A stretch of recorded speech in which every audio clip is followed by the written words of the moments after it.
It's been a masterclass for me. Fortunately, my listeners get to come along. You need to be leveraging the tools that you're already paying for, and they've already got Gemini that's part of their workspace. Focus on the model that has the capabilities they need. If I have trouble in one model, I'll jump to another model, and maybe that model handles it better. The people who are creating these LLMs don't often know why they work the way that they do. Change the model and just hit generate again. Those little time savings start to really add up. Now I've got a roadmap for moving forward with the business. 1, 2, 3, 4. Want to attract and convert more leads?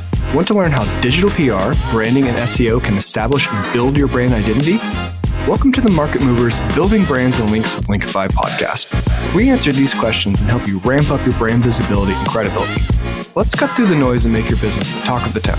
We're your hosts, Nick and Chris. Let's get this show on the road. Welcome to the Market Movers podcast. Today we are joined by Mike Allton, Chief Storyteller at Agorapulse and founder of the AI Hat podcast and one of the most articulate voices in the human-first AI movement. Mike, it's a pleasure to have you. Welcome to the show. Thanks so much for having me. I am so pleased to have this conversation. It's going to be a blast. Mike, thanks for coming on. To start, why don't you introduce yourself and tell us a little bit about your journey? Yeah, so like Chris said, I'm Mike Allton. I've been working with Agorapulse for over 7 years now. But even before that, I had a blog and a consulting practice, mostly focused on social media marketing and marketing in general. But it was a couple of years ago that I was certainly aware of artificial intelligence and I was aware of the ChatGPT moment and that sort of thing. But my career typically has been one where I push new technology back and I advise my customers and my readers, don't dive into the latest shiny objects. Wait until they're more mainstream because you risk wasting a lot of time. If you'd have created an entire strategy around Clubhouse, you'd probably be wishing you had that time back today. But then I realized AI is not like that. AI isn't just a tool that marketers are having fun with. It's a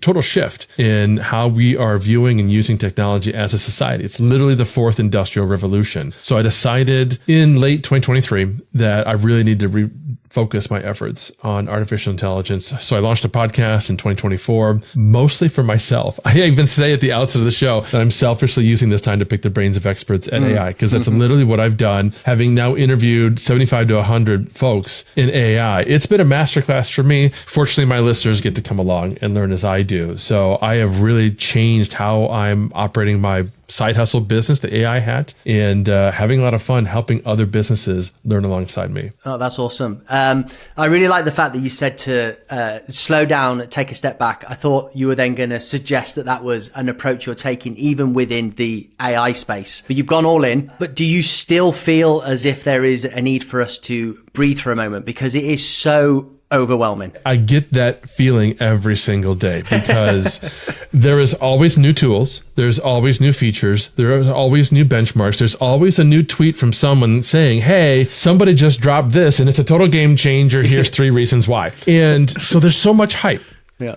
And my traditional training keeps pushing me to take a step back and evaluate, is this really interesting? Is this really valuable, or is this truly just hype? And so an easy example for me is video generation. I'm not all in on AI video generation yet. I realize I'm a pragmatist. I realize it's coming along fast enough that at some point it will be remarkably useful for businesses. But most of the businesses that I talk to today don't have any real use for the AI generated video that's available today, other than creating 2, 5, 10-second B-roll clips that they can insert into a longer video. I don't see a lot of usage yet, but I also, like I said, understand that that's changing. And eventually the technology is going to be advanced and mainstream enough that the small to medium businesses I'm talking to, the marketers that I'm talking to, the boutique agency owners that I'm working with, they'll have real usage for that. Just like generative AI, 2-3 years ago, that was a struggle using some of the early tools like Conversion, which is now Jasper. I mean, they're fantastic now, but a couple of years ago, to go into that tool and say, hey, write me some ad copy, you couldn't customize it into your brand voice. It had to be like, write me an ad copy in the voice of Gary Vaynerchuk or something simple like that. And it would be very blah sounding, to me at least. Obviously, that's come a long way since then. It's come a long way. I definitely feel, I think everyone feels that like you're getting left behind. Like even if you're reading everything, you're watching YouTube, it feels impossible to keep up with it. I think trying to figure out how process that news, what things you start to test and implement. What is your strategy for that, for keeping up, for actually trying things and implementing them? I first identified just a few trusted sources of information that I'm going to rely on and turn to and accept input from. When I open up X and I see all these tweets from people, I really move past them as fast as I can. The only reason I'm opening the platform is to share something of my own or check my notifications. Even though the first thing I see is the feed, trained myself to ignore those posts. So I turned to the Artificial Intelligence Show with Paul Raitzer and Mike Allton from the Marketing AI Institute. That's my number one go-to every week for the latest news. I give them that space. It's an hour and a half, so it's a long podcast, right? And then I pretty much tune out a lot of the other news and developments of the week because, first of all, they're doing a lot of filtering on their own. They'll be very upfront and tell you, we're looking at 50 to 150 sources of information, news, press releases, and tweets, and so on, and sharing just what we think is most relevant. And I trust them to do that. I've got a few friends that send me stuff every day. Usually it's Instagram Reels showing off mind-blowing AI video generation. So it's funny and it's interesting, but at the same time, I have to keep going back to that. That's not ready for prime time yet. It's interesting, particularly if you're an enthusiast. It's fun to create video of yourself as an Avenger or something really strange like that, but there's no business use case yet. But then I also subscribe to some newsletters. In addition to like world news and that sort of thing, there are a few AI-focused newsletters that I subscribe to keep up on just the headlines. Who dropped the latest model or who's announcing what. I do follow and actually have alerts turned on for really, really key individuals in this space, like Demis Hassabis, right? When he tweets, it's a notification on my phone because I want to know what he's tweeting about. He's the CEO and the founder of DeepMind for those, listening who don't know. So he's leading the charge from the Google Gemini perspective and Google's AI developments, which are profound. And he's an incredible individual to follow. Sam Altman and a few others like that. If they tweet, I'd like to know about it and just glance at it and say, okay, is this interesting? Is this relevant? Is this something I need to act on or not? So that's, other than listening to the podcast, it's a few minutes every day that I've got stuff coming into my inbox or my notifications, helping me keep abreast of what's going on. I mean, I'm very much enjoying seeing the Simpsons characters or the Family Guy characters as humans, as I'm sure everyone is on TikTok. But yeah, the actual marketing or business use case of that at the minute is limited. So are you suggesting that it's good to have sort of a general consensus of the benchmark or the level of technology across, just a few small sources? And then are you intrigued by the actual use cases of these technologies, the crazy things that people are creating or doing, the systems they're building? What excites you most that people are doing with this technology? Well, there's two levels to that. So I would say, yes, when I see folks creating action figure versions of themselves, that's fun. It's interesting and exciting. Getting boring now, though, isn't it? Pretty cool. But it is getting boring. Everyone listening needs to understand that trend is now past. Yeah. It's done. Stop doing it. And I can't avoid that because I'm active on every social network. I'm connected with folks in the AI space and outside. So I see all that and I take it in and I evaluate it. And in each case, my initial thought is this relevant to me? Is this relevant to my business clients? And so that's where it gets back to the first part of your question. What I'm most interested in as a professional is where are we at in terms of a baseline? What are the key functions that these systems can do today that are going to be really, truly helpful to businesses without having to invest in hundreds of thousands of dollars for implementations and that sort of thing? So I usually focus on what the large language models can do natively. There are plenty of, boutique AI tools and startups out there. In fact, there are thousands of them. So there's lots that are out there. And in some cases, they're very useful. I'm not going to say that they're all bad or anything like that, but a lot of them have very specific use cases and require obviously additional investment, additional training, and the right kind of environment within the business where having that unique solution makes sense. And the problem for most businesses is if they're chasing those kinds of tools because they sound cool and interesting, they're likely neglecting what really matters in the business, which is where are your actual challenges inside your business? Where are you struggling to get traction? Is it organic traffic? Is it processing new leads as they come in? You've got bottlenecks because you don't have enough sales staff or routing in place to actually move those leads to being followed up and processed as a sales lead. So those are the kinds of core business problems that I think businesses really need to be focused on, and then find out through research or talking to a consultant or listening to podcasts, well, what's the solution to that? Because it might not be AI, right? It might be you need to have better communication workflows inside your organization, or you need to be leveraging the tools that you're already paying for, not going out and buying a new solution. I really get interested in what those LLMs can do out of the box. That's a great point. And the LLMs have come so far in like the past couple months. I think like if you look at 6 months ago, what you could do with them, it was still very impressive. But now like the newer models, like the O3 from ChatGPT,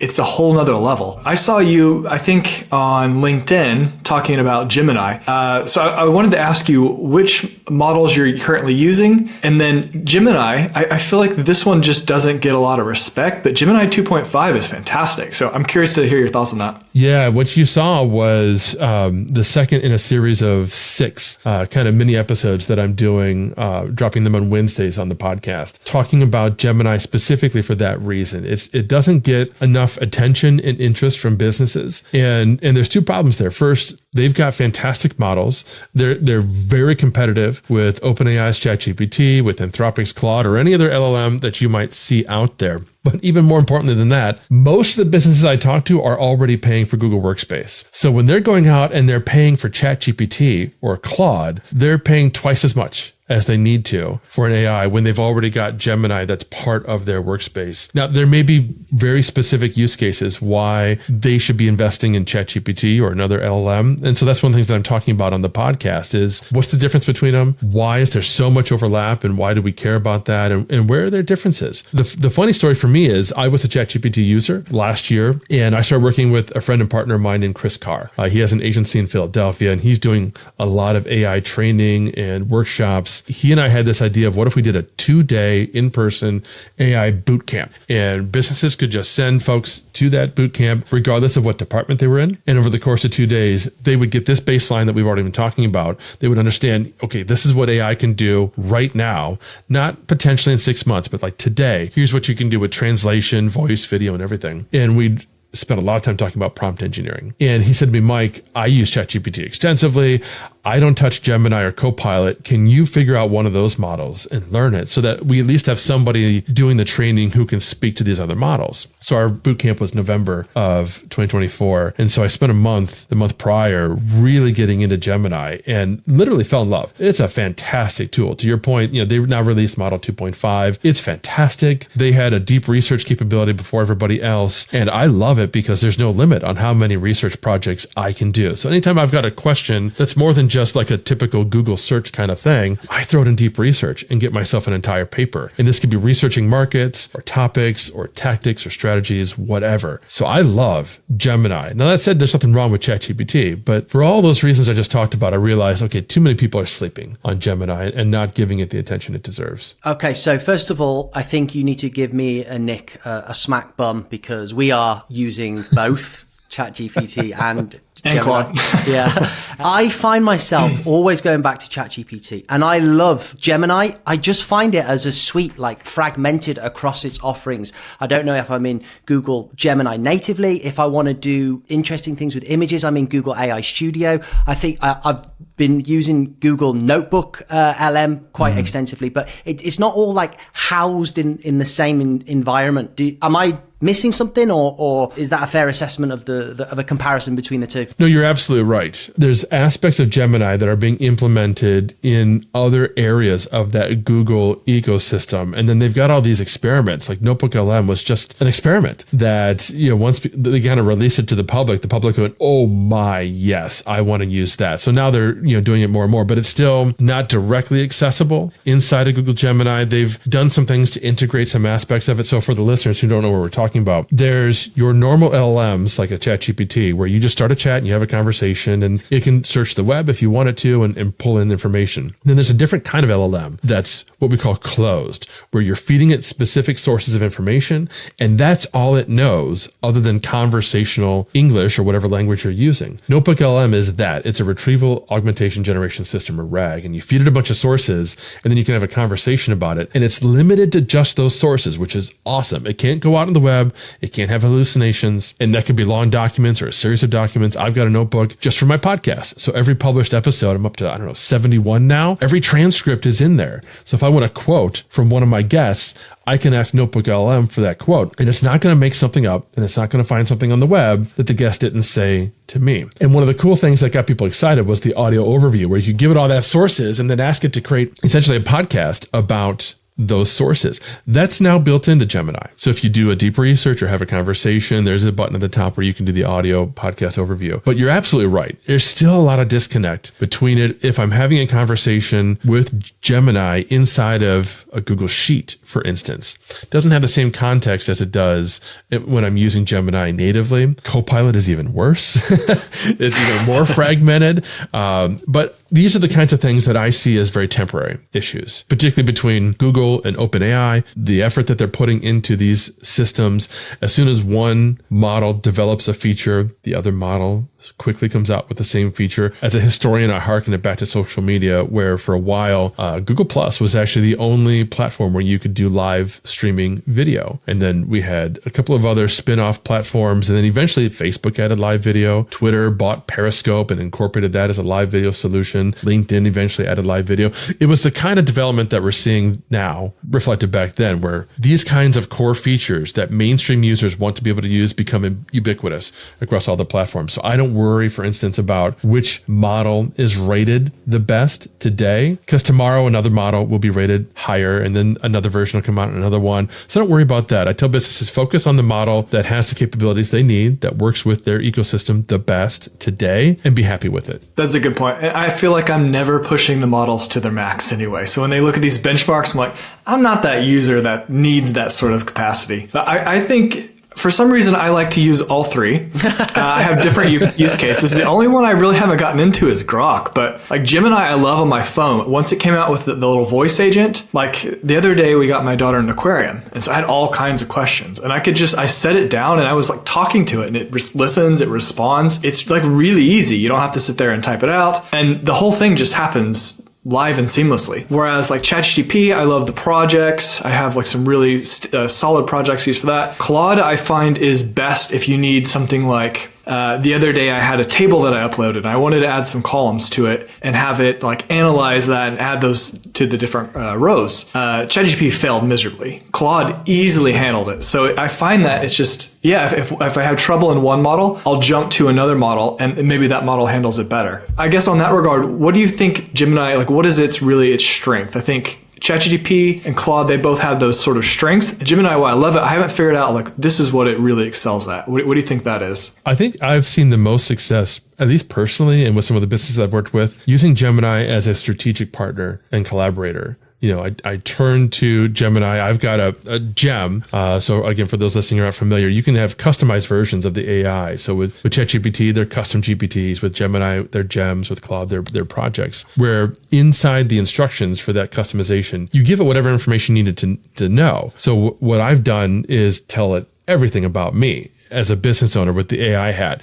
This is my business. This is my audience. This is my style, my voice. These are my challenges that I'm facing. And these are my goals and objectives for the year. It's even trained on a communication style with me. So when I'm talking with the AI, it knows to be empathetic and conversational and a little bit witty and that kind of thing. So it's like I'm talking to a person. So I have conversations every day with Gemini about where I'm going with the business. And when I've got questions, who else could I turn to? Because I'm a solopreneur. I work full-time for Agorapulse, but the AI hat's a side hustle. There's nobody else in the room except for my dogs, and they're not really very helpful when it comes to business strategy. So I can turn to the AI and say, hey, I'm thinking about doing this. Easy example is with the podcast, it's mostly an interview-based show, like the one we're talking on right now, right? And that's great in a lot of ways, but as a professional podcaster, I also understand there's some challenges and some cons to doing it that way. One of which is if I'm the interviewer, it's harder for me to establish myself as an authority. It's the guest that's usually bringing all the knowledge and information and value to each individual episode. So I had a conversation with the AI about how I could mix in solo episodes into the podcast. And at a high level, I knew what the answer was. I need to just do some solo episodes, right? But there was some nuance to that question. What should they be about? How often should I drop them? I have a huge backlog of recorded interviews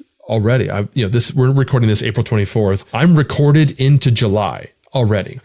So when I record an interview tomorrow, she's not going to be published until July or August. And that's a challenge for me. I don't like people waiting that long. I don't like sitting on content that long, particularly in artificial intelligence. And so we collaborated and decided together, okay, I'm going to continue with my Saturday interview schedule, so I don't push those back any further, but I'm going to start dropping mini episodes on Wednesdays. And we decided together, hey, let's do a focus on Gemini for 6 episodes and see how that goes as a test. I could have gotten there on my own, maybe, but this was like a 10-minute conversation and came out of it knowing exactly what I wanted to do with the business. That's really cool. And are those gems, have you got all of your previous like podcast content, personal information inside of that? So you're essentially having a conversation with a knowledge base. So it knows everything it needs to know about you. That's right. Yeah, it's got basically my XML sitemap. So it knows every podcast and every article I've ever published to the site. It won't have the full content. That would require an extra instruction today. Maybe tomorrow, the systems will be advanced enough that you can store that much information. But it's got that. It's got a knowledge file that has my target audience and personas and that sort of thing, and then basic instructions. So it's really robust in what it knows about me. It's a true collaborator that I can just lean over to and ask questions. That's really cool. And I've been creating custom GPTs. One thing I'd like to know if you've got an opinion on this is, and this goes back to Nick's point as well about like spreading workload across different models. Like they seem to have different personalities in a way and give you like a different like output to what it is that you need. Is there a way to like back test these systems? So figure out why it's giving you what it has and why it's not giving you what you want. I've got custom GPTs that's got uploads of all transcripts where I've spoken, the company information, ethos, that sort of thing. And I really think the custom GPT in ChatGPT produces really good content when I'll prompt it in my voice based on the information that's housed within that knowledge base. And I find that Gemini and Claude are also good, but not quite as good. But I can't find out why unless I just ask it. But I don't know if it's lying to me when it tells me. Like, is there a way to dive into that more, that data? Well, part of the challenge is the AI isn't truly self-aware. And that's hard for us to kind of wrap our brains around because at a high level, logic level, I say that to you, you're like, yeah, of course, they're not self-aware. But then you have a conversation with it and it certainly acts self-aware because you can ask it questions like, why did you do that? Or why are you thinking this way? Or why are you responding this way? And it will try to answer or it will tell you something like, I'm sorry, I'm just an AI. I'm not able to really tell you that. And that's a bit of a challenge here. So in a lot of cases, we don't know why. And when I say we don't know, I don't mean just the guys here in this conversation. I mean, we as the artificial intelligence industry, the people who are creating these LLMs, don't often know why they work the way that they do. So that's a little bit of a level set there. To answer the real core question, which is, well, how do I know which one to use? And how do I know which ones works better for me? The only real way to know is to test. And so that involves making sure that you're sharing the same prompt with the same context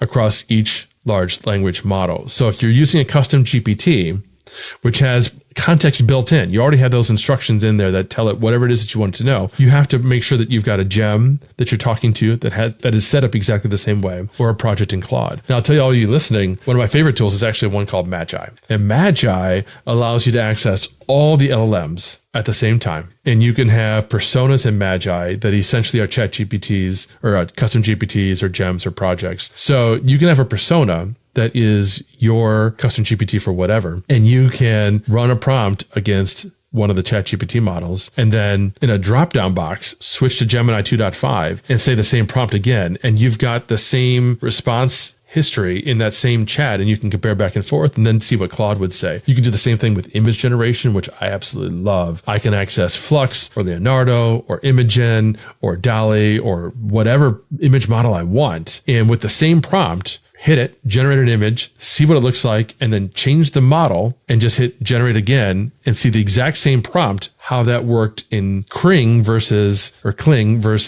Runway. And so that's the approach that I take. And I should say, because I've got Magi, I do use Claude extensively. The interesting thing is, I don't know that I've ever used Claude natively. I think I've only ever used it inside of Magi, because in my experience, Claude is fantastic for copywriting. So when I'm creating my podcast episodes, I do a scripted intro and I script the questions. I script a hyped up bio for the guest, and I read all of that. And then I get into the questions. And that's mostly because the guests that I'm bringing on to my show shows. I've got 4 shows at Agorapulse. The guest that I'm bringing on there, yeah, I know. Oh, wow, right?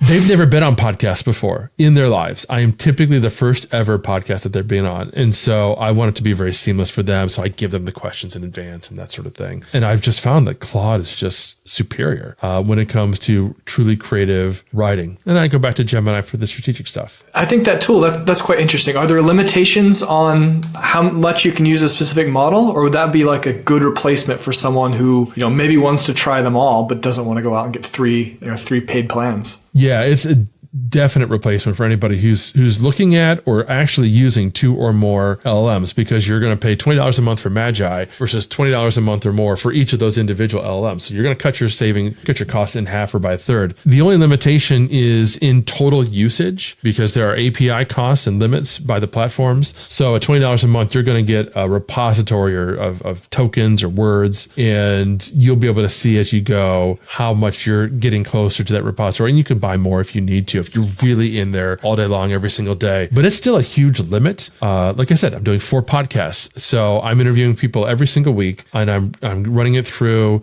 creating their run of show and their guest intros and that sort of thing. And I don't really hit the limit with Magi.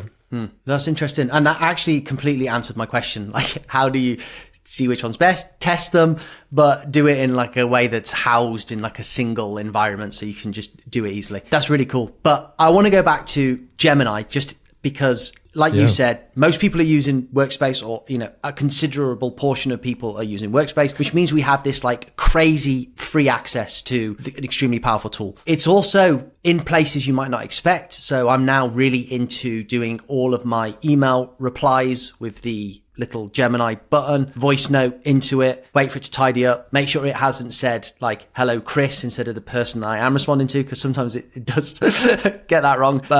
Are we seeing Gemini or the Gemini-based features across Google products that you're seeing that we could use that people may have not thought to use within their business that can have a real ROI on time or output? And then same question for the actual Gemini itself. Yeah. One of the cool things that I've noticed over the past 6 to 12 months with Gemini is that the integration into every Google tool has not only occurred, it's getting better and stronger. 6 months ago, the stuff you could use with Gemini inside of Gmail was just meh. Now it's amazing. And it continues to get better and better and better. So it's becoming one of those things where once you take a moment to pay attention to the Google tools you're already using, Gmail, Docs, Sheets, Google Drive, and you just look around for a second, where's that little Gemini icon, the little star thing, and just take a few minutes to pay attention and click around. You can't break it, so don't worry. But let's see what it can do for me today. Can it help me reply to an email? Can it help me sort through my inbox and prioritize stuff? Can it help me analyze a bunch of data in a sheet that I wouldn't have thought or known exactly how to do it before? Those little time savings start to really add up once you begin to familiarize yourself with how to do it. And that's the challenge with technology like this. Nobody from Google is calling you up and saying, Chris, by the way, make sure you know how to do this. That's not happening. So it is incumbent upon ourselves to just take a moment every month or so to look around and see what's new within the tools, again, that we're already using. That will save you time, and that will immediately start to generate some ROI for you. The other big thing that I strongly recommend every business use is the deep research feature that I mentioned before. You go in there, you go into gemini.google.com, and in the upper left-hand corner, there's a drop-down box for the model. It'll probably say Gemini 2.5 Pro by default if you haven't been in there recently. Just change that drop-down 2.5 with deep research, I believe is what it says today. In 3 weeks, that's going to change. So apologies if that's not what it says by the time you're listening to this podcast. But you're going to look for the deep research function inside that dropdown. And then you simply ask it to research something for you. Personal, professional, doesn't matter. You can give it whatever parameters you want. If it's something really important for the business, then give some thought to that context. For instance, in my line, if I'm researching actual artificial intelligence topics, I'm going to tell it to only look at sources that are dated like January 2025 or later. I don't want to look at articles from 2024 or earlier because it's going to be dated information, right? So you can give it that context. You can even tell it what kinds of sources to look at if that's relevant to your business. One of the research projects I did was for here in St. Louis. Louis, where I'm from, I've worked remotely for global SaaS companies for over a decade. This is the first time I've had a true interest in trying to help and work with businesses locally. So I'm not really connected in the community here. And I wasn't sure what businesses were most common in terms of industry, what their needs and pain points were. So I asked Deep Research to help me surface that.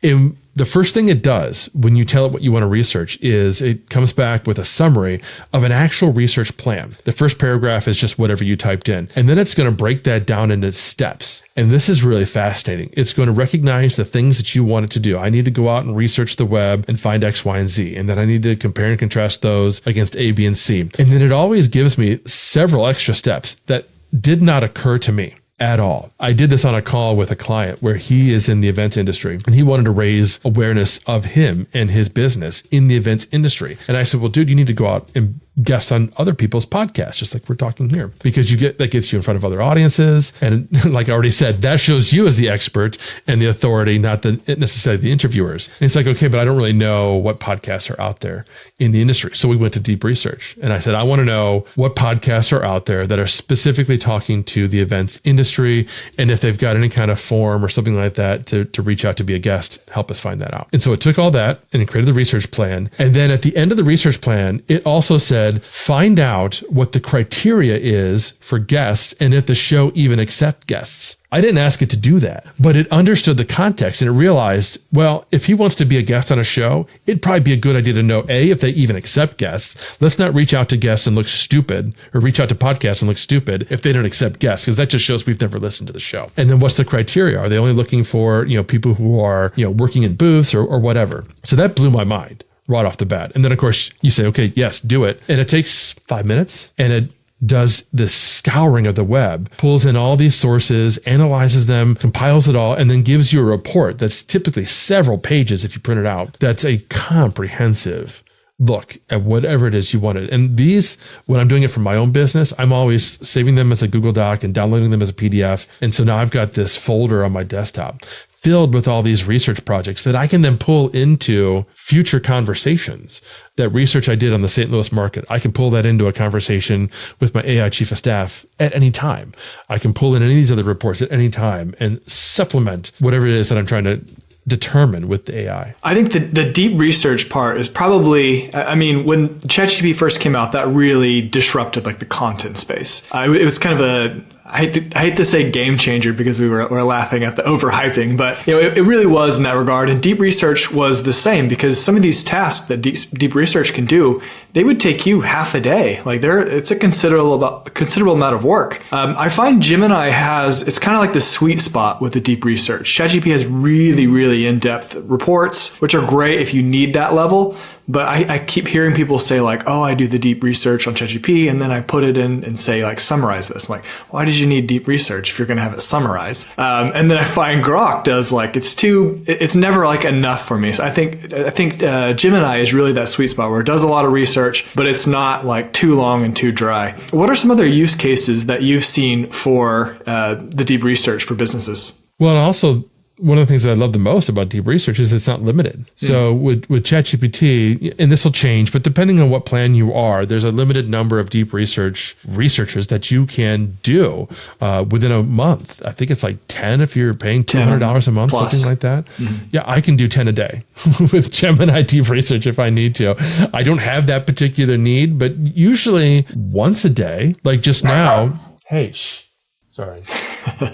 Someone's at the door. Like right now at Agorapulse, I've got these podcasts and I also do customer success interviews. And these are mostly to provide assets to our sales team to use when they're prospecting and they want to, share a podcast episode with a prospect, or they're in a call with a client or a prospect and they want to bring in a case study that's relevant to them. But one of the challenges, and apparently this is common, is getting your sales team to actually use the material that you're creating. I'm putting out 24 podcast episodes a quarter and 6 to 10 new customer stories every single quarter. Most of them aren't being used. So I asked Deep Research to go out and find me best practices for creating and having sales teams use podcasts and customer success stories. I told it to focus on B2B SaaS companies, focus on, information and best practices within the last 12 months, surface tools, tips and recommendations. And I told it, look, and this is for Agorapulse, a B2B SaaS company specializing in social media marketing. And so it developed a report for me that I'm looking at right now because I just ran it this week that was incredibly comprehensive. It incorporated everything I told it. So it's at the end, to your point, Nick, giving me a summary with recommendations tailored for Agorapulse, knowing that my sales team is going to be talking to prospects who are looking for a social media management solution. And so at the top of a funnel, my podcast should be focusing on marketers and agencies. I mean, that's all in the report. And I didn't have to give it all that context. It just understood it. So I loved that it was able to take a concept that as an employee, I'm maybe not as experienced in. I'm doing our podcast for Agorapulse because I've been doing video and audio and interviews for years. And it was very natural for me to say, hey, let's do that. And I've been doing the customer stories for a while for the same reasons. Not because I've got experience in that tactic, but because I had the skill set that made the most sense for the company. So I can then turn to deep research and help me surface what do I need to do to actually improve my craft from a tactical perspective that previously, we might have paid a consultant to come in and teach me that, right? Or sent me to, some training or an event or something like that to gate that knowledge. Because to your point, I might have taken a day to research this myself, but a lot of the same constraints would have happened. A, I don't necessarily have that kind of time. And B, how do I know if this source is truly, legit and that sort of thing? And I would have gotten distracted. Now I've got a roadmap for moving forward with the business. Just a couple of points. I think it's one of the most difficult things, I think, for small business owners is actually coming up with the ideas of the things that you can do deep research for. I feel as though I am just 100% guilty of this. I'll see a YouTube video of some crazy AI thing and I'll be like, oh my God, we got to buy this tool. It's like $30 a month. Whereas actually I'm working on once a week at least. All right, once a day. I'm working on multiple projects where they would probably go so much faster if I just took 20 minutes to sit down, construct a prompt, inject the information that, was necessary to give me a coherent answer, take that output, read it, digest it, and then actually think about implementing it in order to more successfully execute that project. But maybe it's a personality thing. I'm not sure, but I don't do that. Nick's a lot better than me at it. I know he likes doing his deep research. So how can business owners make this part of their routine and know that it's there in order to use it in a way that's like a regular part of? I suppose we'll just get used to it. Do you think? And I love this question because you really illustrate the difference here between artificial intelligence and virtually everything else we've ever done and used in our businesses. We've all used accounting software. We've all used graphic design software. We've all used document creation software, Word and Google Docs and so on. At no time have you ever been able to open up a Google Doc and ask it, what could I write today for my blog? At no time could you open a graphic design tool and say, hey, what kind of graphic should I create for an ad? Although Canva's kind of working on that. Canva will probably fix that. But in the past, the tools could not have that conversation with you. And that's how AI is different. If you don't know what to do with an AI, you just ask it. If you don't know how to use it, you can just ask it. And the more it knows about you, the better the context it can give you. So, I encourage everybody to have some kind of an AI work buddy like I do, where, they've trained it on the business and their role and responsibilities, their goals and their challenges. And then you can go in there and say, hey, based on what you know about me, what are some topics that I could research that would help me in my day-to-day role? Or is there something else that you can do to help me with my business? And then one of the real unlocks for me with AI, and this is something you could do with almost every conversation you start with the AI. First of all, tell it to challenge your assumptions, because it won't if you don't tell it. If you don't give it permission to do that, it's not going to challenge you. It's going to tell you, yeah, Chris, that is the greatest idea I've ever heard of in my entire life. And we just imagine internally, it's like, that is crap. But it will tell you it's great. But if you tell it it's okay to challenge my assumptions, it'll still tell you you're great most of the time. But every once in a while, thank God, right? We need those cheerleaders. But every once in a while, it'll be like, you know what? I am going to push back on that a little bit because of X, Y, and Z. And when it does that to me, I am astounded and thrilled, because we all need that sometimes. The second unlock is to say, ask me as many clarifying questions as you need to work on this. And what's really cool is it will ask you questions. It will give you a freaking questionnaire before proceeding with whatever it is that you want to do. And sometimes you won't have the answers, and that's okay. But if you can give it that additional context because it knows it needs it to do a great job, then you will be so much further ahead. So for the businesses listening, if you're not sure where to begin, just ask the AI. Tell it, here's my business. Here's what I'm struggling with. Ask me questions and let's come up with a strategy to address this together. Could you just quickly, really quickly explain, because most people have got access to Gemini. You said about creating a work buddy, which I think is a gem. Like if I want to just, after this podcast, I want to go and set that up. I want to create a gem. Where am I going to go? What am I going to click? Am I going to create PDFs of my company ethos, transcripts so it knows my voice, download? How am I going to quickly get that set up so I can talk to it as a friend that's going to still be a cheerleader to me, but also I can tell it to challenge my assumptions?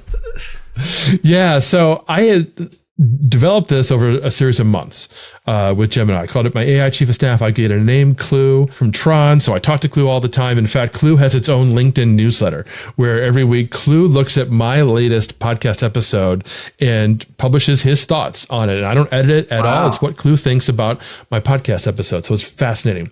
And I worked with Clue, and my thought was, hey, let me create a prompt that other people could create their own version of an AI chief of staff. And we were going back and forth on it for a while. And I realized this is too long for a prompt. It's too in depth. There's too many personal things that I put in there that, I can tell you what they were, but I couldn't give you like a step-by-step prompt. So then I decided, okay, let's create an instruction set. So I put all that into a PDF file, and the PDF file basically has, I don't remember, like 15, 20, 25 questions that the AI will ask you to help the AI learn about you. What's the name of your business? What's your role? What's your responsibilities? Do you have a team? Do you report to somebody? What are your challenges? What are your goals for the year? What channels do you have? How do you like to communicate? Do you want me to be empathetic? Do you want me to be professional and buttoned up? Whatever. Do you want me to be a cheerleader for you? And you're going to say, yeah, absolutely. And so I put all that into a PDF, and then the prompt is simple. The prompt just says, hey, we're going to create an AI Work Buddy, which is a customized version of you. Use the attached instruction file to ask me questions. And then when you get to the end, output a complete set of instructions that I can copy and paste into a custom GPT or a gem or a project and create an AI Work Buddy for myself. So I created all that, and I put it on the aihat.com/AI Work Buddy. So you can download the PDF for free. You can copy and paste that paragraph prompt for free.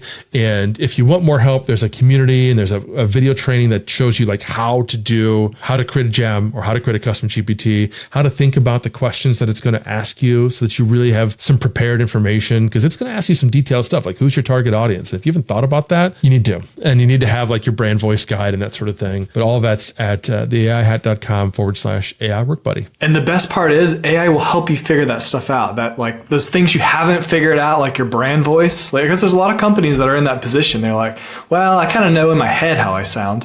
If you haven't got that down on paper, like you can do that easily with AI. And I think that's actually a great way to start by creating that work buddy, especially if you work at home remote, because then you've got somebody to chat to. But you're definitely right. AI is a people pleaser. It will tell you your idea is amazing. So that's a great tip there to say like poke holes in this idea. Where are the holes in this idea? And then it will show you maybe some things you hadn't thought of. Okay, Mike, as we come to the end, I had one thought as you were talking about this work buddy. I've heard this idea floated out there about like maybe cloning yourself. And then this would be for people who have teams, employees who are always asking them questions. And then having your team ask your cloned version these things that they're always asking you.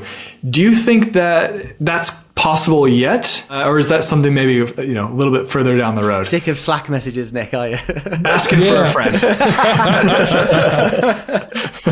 It is absolutely possible. And there's some nuance and variations in how we could do it. I interviewed George, now I forget his last name. Oh no. Anyways, I've interviewed some folks on the podcast about creating that clone of themselves for this kind of a purpose.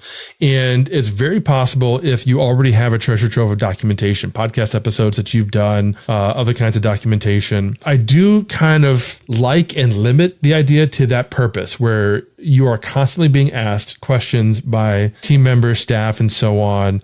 And you want them to be able to ask you that, or even customers. You can create an AI widget on your website where customers can query it as long as you've got a really reliable source of information. The other version of it I've seen is just simply for internal company documentation, where it's not necessarily cloning an individual, but rather cloning the entire company knowledge and employees. So rather than you trying to remember who I should go to ask about our RFP process or some other kind of technical detail, you just go to the AI. So like that notebook LLM that we talked about earlier, this is a RAG, a retrieval augmentation generation system, where you've fed it all the documentation you have on your business, your product, your services, your audience, your blog, your success stories, and so on. We did that at Agorapulse. I led the community that implemented this.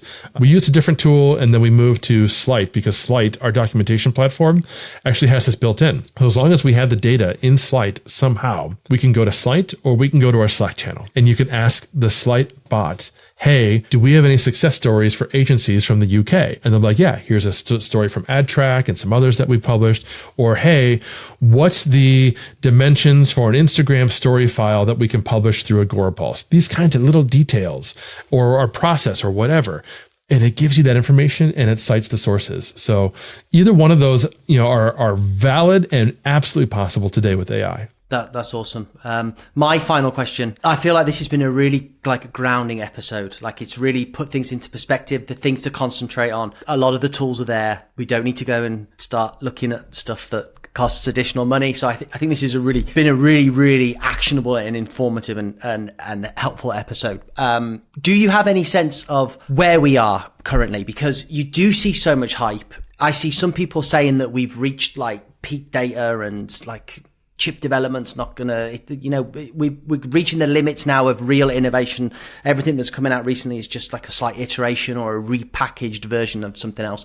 Or do you think we haven't even tasted what's to come yet? Where do you sense we are? This is a really interesting thought exercise, because it is really truly different from every other previous industrial revolution and every other technological revolution that we've gone through. With AI, what we're seeing with the technology and the innovators is that they do continue to reach points where they've maximized, or at least hit peak development. They might continue to develop, but at a slower pace as each individual piece of the technology gets maximized. So for example, you talk about chips.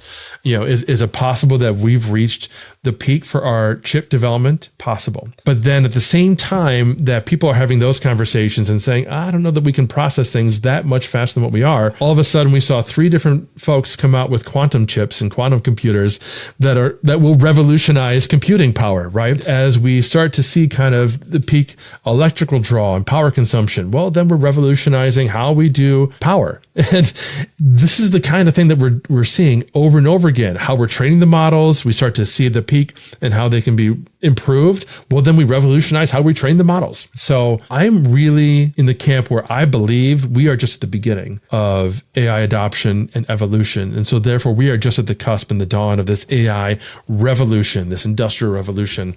Because first of all, if we stopped developing today, we'd still need years to really fully comprehend, grasp, adopt, and integrate all the things that we can do with AI today.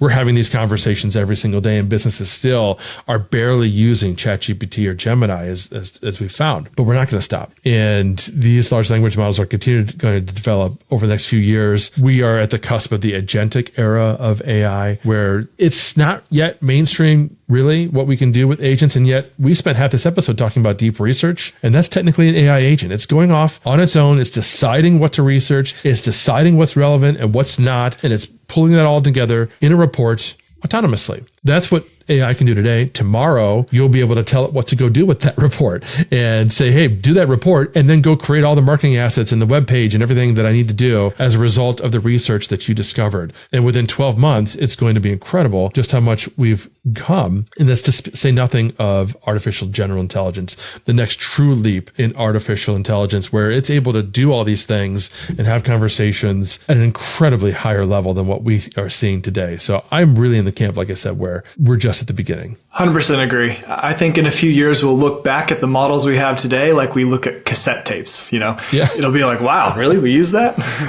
You use ChatGPT, Dad? Oh my God. Yeah, exactly. Well, you used to type everything in? What? Yeah. Well, I'm only just getting used to the fact that I'm not typing anymore. I'm using the whisper flow diction. So, and it's great. I just imagine it's going to get even better to the point where, it's just moving so quickly. It's a lot of fun, but we do have to keep up.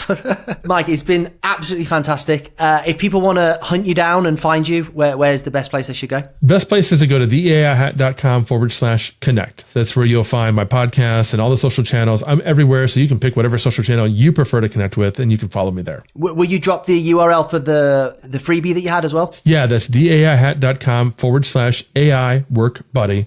All one word. You can sign up for the PDF for free. You can copy and paste the prompt for free, and there's some instructions there as well. That's awesome. Awesome, Mike. This has been fantastic. Thanks for coming on. My pleasure. Thanks, guys, for having me. It's been a blast. And that wraps up this episode of Market Movers, Building Brands and Links with Linkify. Big thanks to our parent company, Linkify, the wizards behind turning ambitious businesses into standout brands. Hit up our website at linkify.io and take the first steps towards brand greatness. Big shout out to Fame for making this podcast possible. Thanks for listening, folks. Stick around for more insights in our next episode. Catch you later.